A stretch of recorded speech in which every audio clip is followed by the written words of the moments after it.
On November 13th, 1924, where I'm sitting right now, the wife of the Draketown reverend, a woman named Alice Adams, was assassinated by rum runners during Prohibition. Now, Georgia, being the religiously conservative state that it was one of the first in the country to make whiskey totally illegal in 1907. And what followed was a period at which a lot of reverends and pastors and religious folks pushed heavily against any kind of moonshining operations. And it hit particularly hard in West Georgia because you had entire communities of Hungarian immigrants, and the soil here was very strongly suited for growing grapes, which would be, perfect for wine. So what happened was the community developed this attitude of we're poor, we're far removed from the revenue agents in Atlanta, and we will look the other way if we see us still in the forest.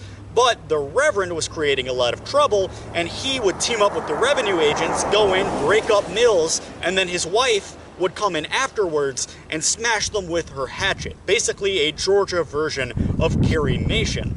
Well, one day, later in the evening, 3 truckloads full of men pull up and they say, "We'd like to go smash a still." Well, of course, the Reverend realizes something's up immediately because he recognizes none of these men. And so when he starts to question them, they grab him and pull him out into the street to horsewhip him. Well, his wife grabs a pistol and points it at the bootleggers, but they gun her down. They shoot her in the shoulder, and she falls down into the street, and it seems to be that she was executed. They held the rifle to her back, and they pulled the trigger. Well, after that, they sort of let the Reverend go, and they hightailed it out into the hills. And she lingered for 2 more days. They thought they'd killed her. She named all 10 people who were present at her shooting. But because the community was against these prohibition laws, nothing happened.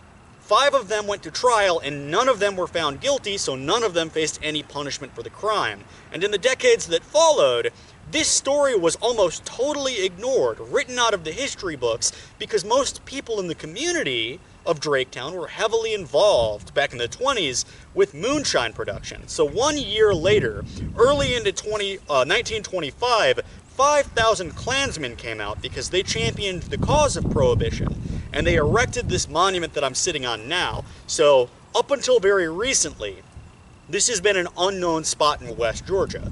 But a few years ago, there was a book called Tragedy in Draketown, and I think it's a very interesting story of the wife of a reverend who was killed for doing what she believed to be right.